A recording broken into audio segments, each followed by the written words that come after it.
Thank you for joining us on Serious Matters here on ONIF, at ONIF TV. Thank you very much. So my name is Olukunle Abraham, and please do share our videos, do like our videos, do drop your comment. Your opinions are welcome. We would always respond, but as much as possible, please make them very, very simple and civil. I saw this very wonderful picture beside me, and that's the picture of the presidential candidate of the APC, Asiwaju Bola Ahmed Tinubu, and the title says that he put up that picture to thrill his fans, and the thing that came to my mind straight away was that if Peter Obi is wearing boxers, even if Peter Obi wears boxers around, I tell you, we'll still vote for him. He's still the man. And, you know, I'm going to show you some other pictures, because this was the same way, you know, the incumbent, the president of Nigeria, you know, showed us, he wore suits then. Maybe I should just show you very quickly. Let me just show you those. Let me show you those pictures very quickly. They would also thrill you, you know. Look at this picture. Look at this picture. Do you remember?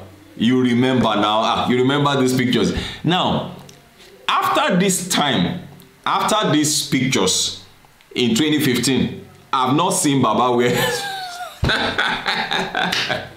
You know, these are just flimsy ways of, you know, of convincing the people, the Nigerians of today. You want to convince the Nigerians of today who don't have the money to eat, who they don't have what it takes to feed themselves, let alone running out of the country like so many are having this title of JP, japaring out of the country. They don't have what it takes to run out of the country, and you want to convince them with wearing suits. And, you know, that was the way somebody, Baba, was wearing suits for us then. He has never worn suits after that day. I can imagine how he was feeling when he was taking these pictures, like, boy, snap this thing fast, make we come up for here, yo. You know, of course, being a military person does not, he's not supposed to be used to all this. But, you know, Asiwaju, or whoever it is that is helping him to handle all this social media stuff, they are not doing a good job. They are not doing a good job for him. I would have expected more details, you know, more details, you know, trying to get people to see, you know, the in-depth of knowledge and quality of, you know, stuff that you have inside of you, rather than showing pictures around of, you know, and somebody said, so that same person said, he said, this is the latest picture or photo of Tinubu. It will put a smile on your face. Well, I don't know if it puts a smile on your face. The APC presidential candidate Asiwaju Bola Tinubu certainly knows how to inspire his fans, you know, and at the same time send the necessary signals to haters who refuse to see anything positive in his personality just because he is not their preferred candidate. The photo alone looks inspiring and will definitely put a smile on your face. So Tinubu appears to be looking fresh. Of course, you know that we know that these are all filters. The filters have been used on these pictures. You know, this is a modern age. We have people who are internet inclined, who know all this is. Have you not seen pictures of, you know, head, you know, photoshops, you know, where head or the head of this person is taken and put on this, you know, these things are not, you know, these are all filters. And that's why you see somebody whose face, natural face, has all sort of spots and everything, and so the person goes into the studio, and by the time the picture comes out, you're wondering, wow, oh man, your face is beautiful. And then, you know, I don't know if you've ever seen such things before. I remember, you know, I'm not saying anything is wrong with makeup and anything anyway. No, that's not the point here. Yeah, I remember when I was getting married, and I saw my wife, you know, that morning after she had done the makeup, and she looked so, you know, like different. This is somebody I've been seeing for months. How do you mean you are telling me that? He said, I didn't look at it myself. Take mirror and look at yourself. He said, started cleaning, and they had to reduce it. So at least you can be real. You can be real. Nigerians will want somebody who is real. Nigerians will prefer somebody in 2023, somebody who is real, who is competent, somebody who will not deceive the people, somebody who will not come into power and change and become somebody else or reverse back into the person that he used to be. It's very difficult to pretend, you know. You can't stay too long pretending. You can't stay too long pretending. If you are pretending, then you are taking a position that is not natural for you. And so you will be uncomfortable staying in that position for too long. And so I would have preferred, you know, some very, very real and realistic details coming from, you know, these candidates and all of that. And the only person that is showing, you know, real personality is, you know, Peter Obi. And that's why you see him. He showed up in the supermarket. Those girls, the attendants in the supermarket looked at him and they were like, wow, what?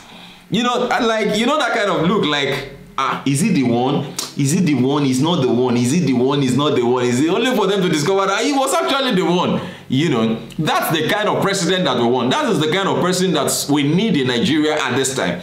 And so I'm saying that even if he wears boxers around the place, even if he goes around in joggers, I believe strongly the obedience will still go for Obi. The obedience is so away with all these filters and all of that. I know all those things are just internet stuffs and all of that.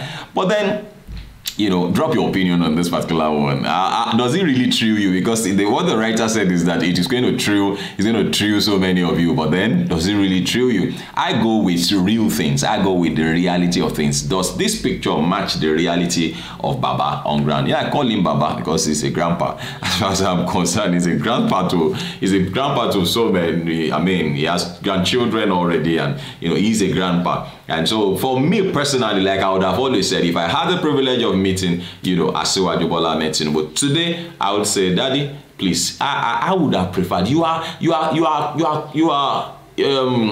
qualified. That's okay.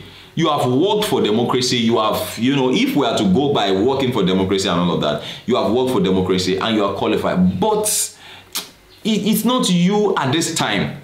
It's not you at this time. Now, let me remind you, maybe this came to my mind for just I mean, somebody's going to cut this part out and, you know, show to. I mean, it's going to get to him. Now, David in the Bible was being pursued by his son, Absalom. Joab was the chief of staff. And so they were watching over him. Joab was in charge of watching over the other side and watching over David also. You know, Absalom had, you know, gotten the attention of the people to himself. It's like telling his father, I consider you dead, so I've taken over the throne from you. And something happened very well. To cut the long story short, Absalom died. And a young man said, Oga, he was telling Joab, Oga,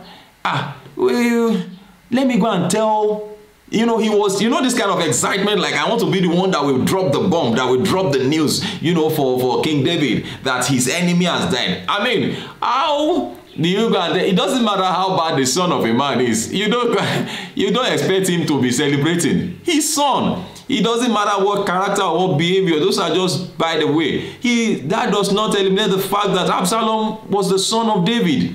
And so the son of a man dying before him is not a good thing. And so the young man said, let me go and tell David what happened. And the chief of staff, Joab, said, no, it is not your time this time. This particular message is not for you to carry. It's not for you to carry. You are not the one to deliver this message. And he said, look, even if you don't send me, I will go and tell him. No problem.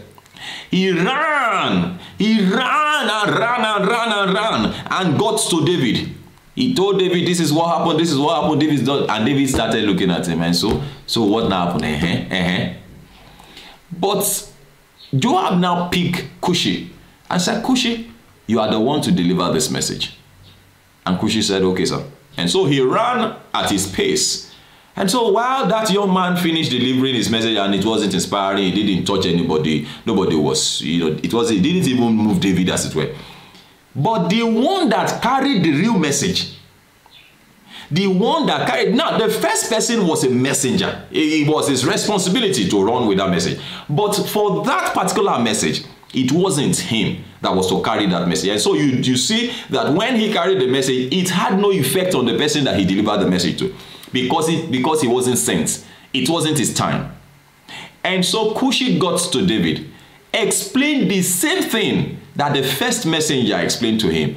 And the Bible says that David broke down and he tore, poured sackcloth, put on sackcloth, began to mourn for Absalom. The same message, different messengers, but one was sent, the other one was not sent. He sent himself. That's the way I see things now. You are wise. You are wise. You are wise. Judge for yourself. I don't think. No. Ashwayo has made great people. I hope you know. And I keep saying that. He's made great men. In fact, he's a success already. If I were to be in his shoes, I'm not going to be in his shoes anyway. If I were to be in his shoes, I would have just been one Baba Saleh, like not controlling things anymore. These people will just be bringing, thank you, sir. Hey, thank you, sir. We just said we should come and greet you. 20 million. We just said we should come. Even without enforcing it, those dividends will be coming to you, because these people will naturally want to be grateful to you. So it's not about wearing suits. It's not about the suits that you're going to wear and you will never wear again. It's going to be agbada and most of the time, because like I showed you just now, President Muhammadu Buhari, before he became president, was wearing suits. He wore suits in most of his posters. Anyway, maybe some of those things also are Photoshop and all of that. Well, it is still Serious Matters on ONIF TV. Please do share our videos with others, like our page, and please do us well by dropping your comment. Make them simple and civil. Thank you very much for watching. This is still Serious Matters on ONIF TV. My name is Olukunle Abraham. Take care and God bless you. Bye-bye.